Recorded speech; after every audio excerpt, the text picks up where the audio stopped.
I'm Dr. Tali, and today we're talking about communications for career-oriented people. So if you are in the workplace, you need to know that communications is important. It's such a huge area. It's very hard to fit all the things I want to talk about communications in one video, but let me think about the 3 things that I think are super important and helpful and you can start to practice today. So, number 1 is always speak up.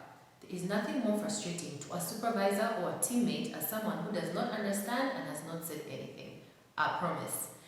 And you don't want to be that teammate. I'm sure it has happened to you, maybe it has been you, and it's not helpful. I know not all work environments are welcoming or open, and it can be scary, it can be intimidating, you're worried you're going to sound silly, or you don't know, or it's not good to ask questions, or it's not encouraged, but it's important. For your own well-being and for your own ability to do your job, you need to speak up. You need to be able to ask questions when you don't understand. You need to be able to ask questions when you see a gap. You need to be able to make suggestions, to make comments, to give your ideas and your contributions. You need to be visible in your workplace. It's important for your own career progress, and communicating clearly is part of that.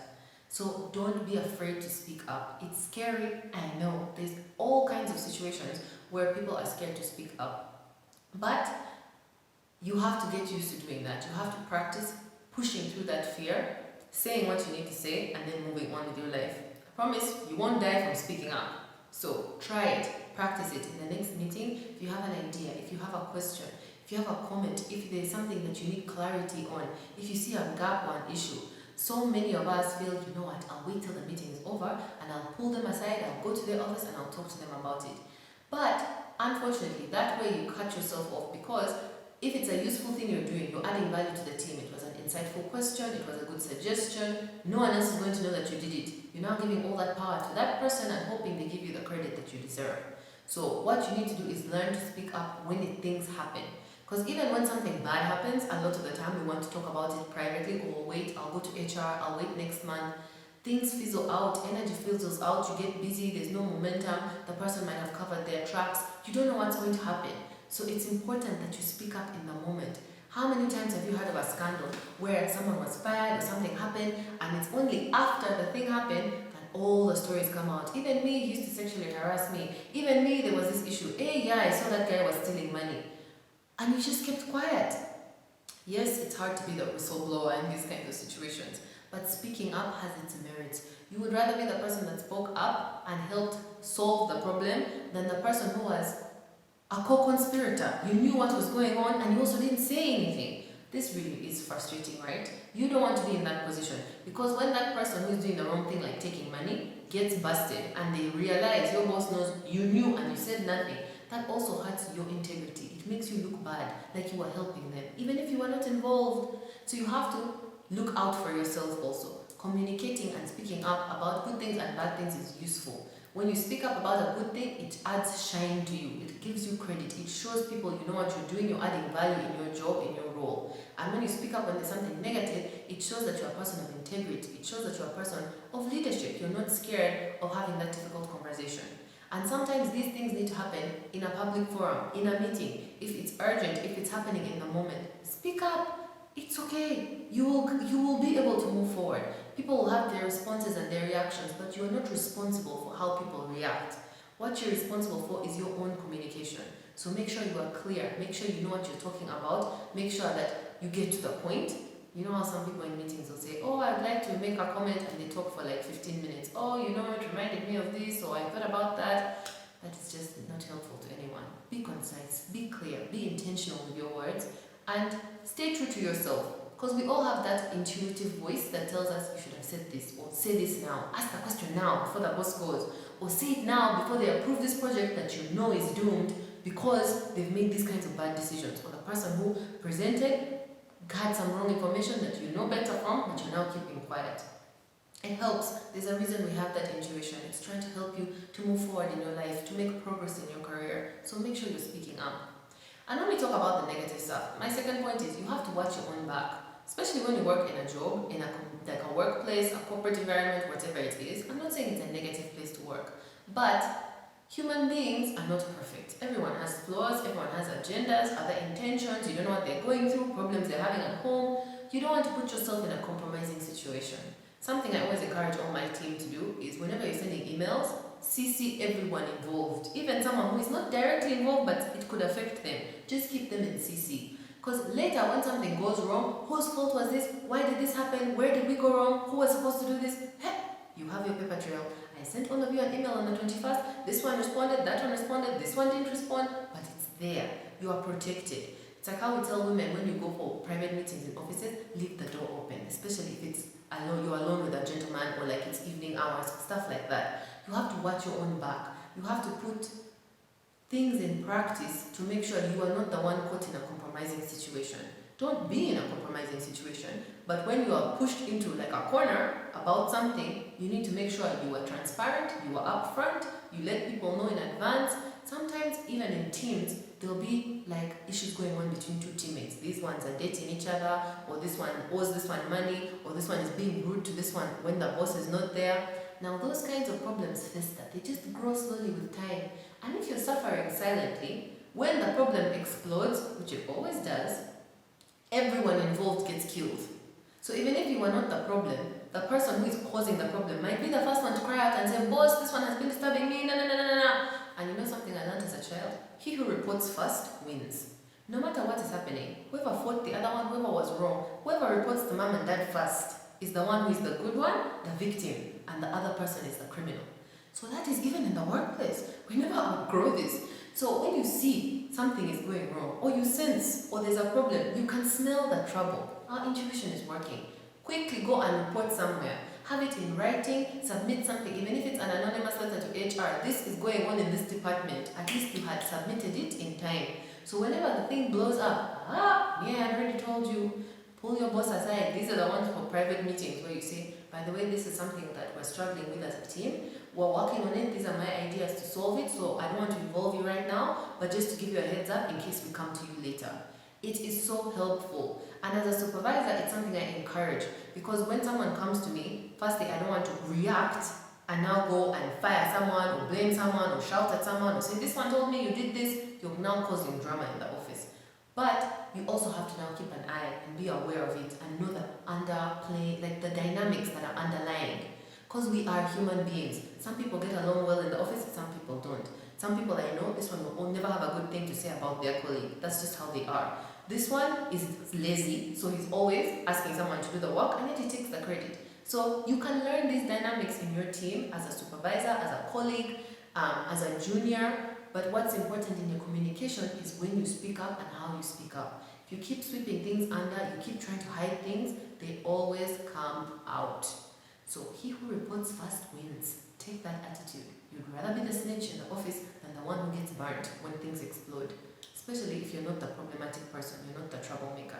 Even when you have personal problems and it is you who is the problem, go and tell someone, by the way, I'm struggling with this at home. Or you know, this and this has happened to me.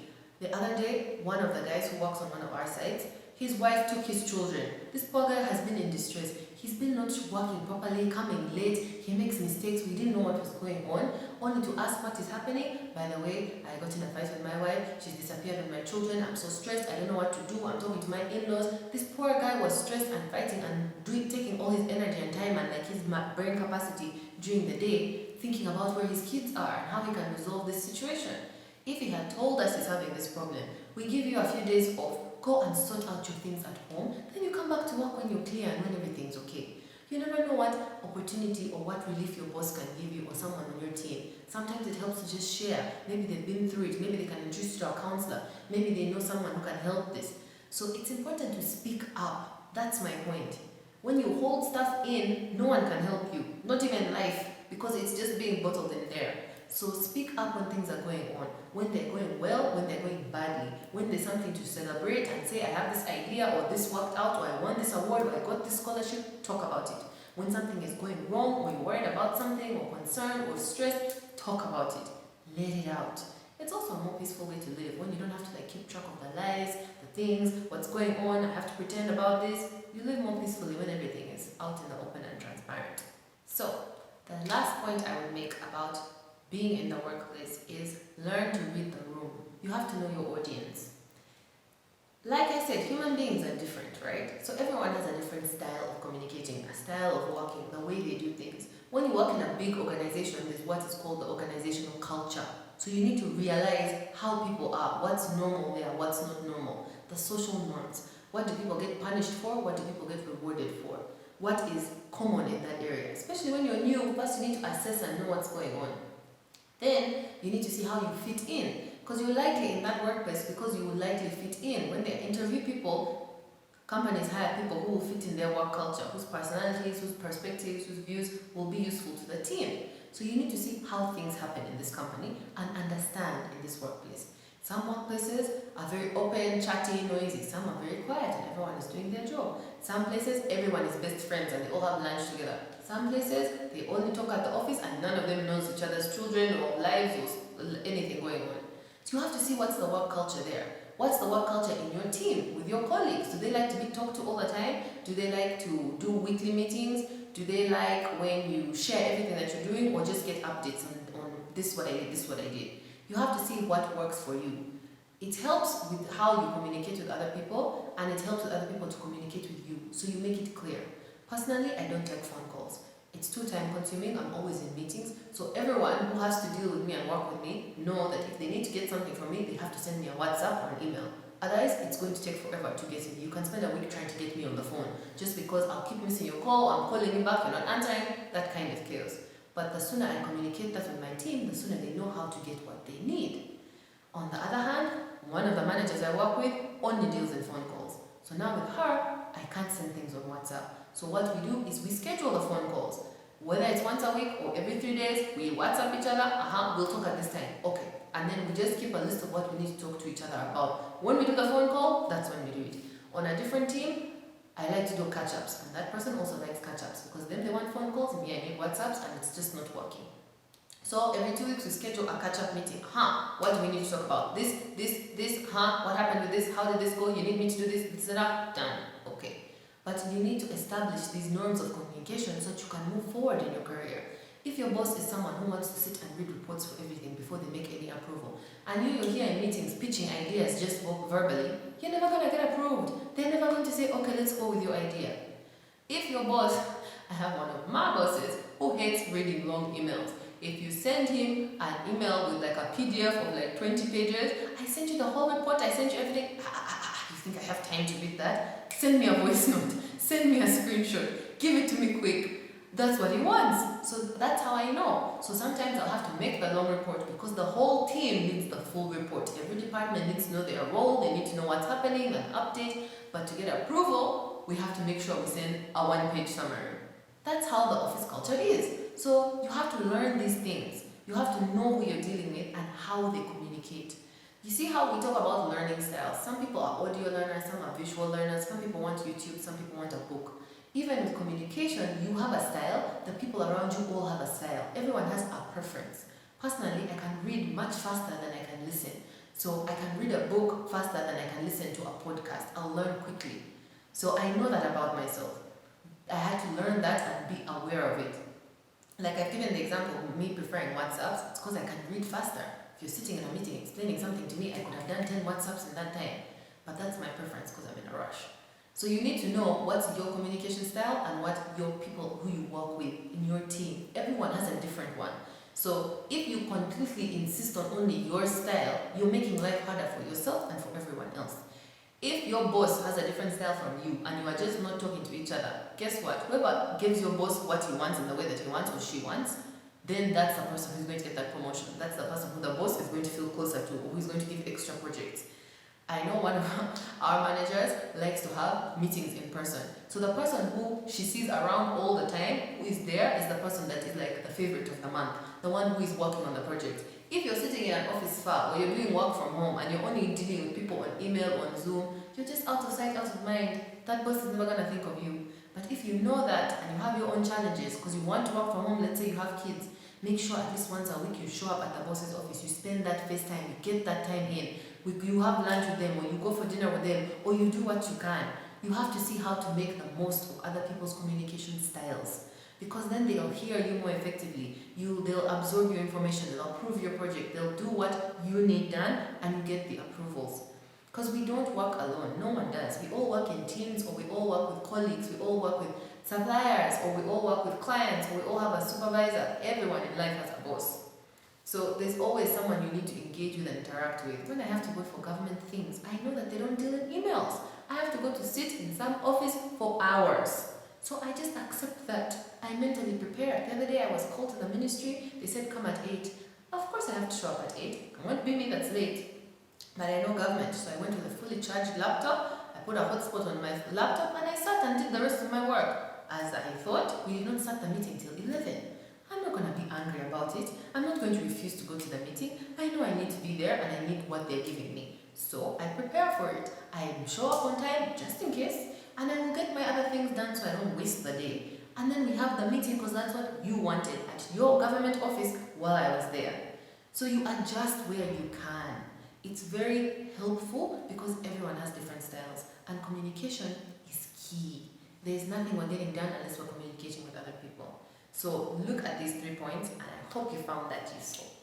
If you found this video useful, be sure to subscribe on my social media channels so you can get more information.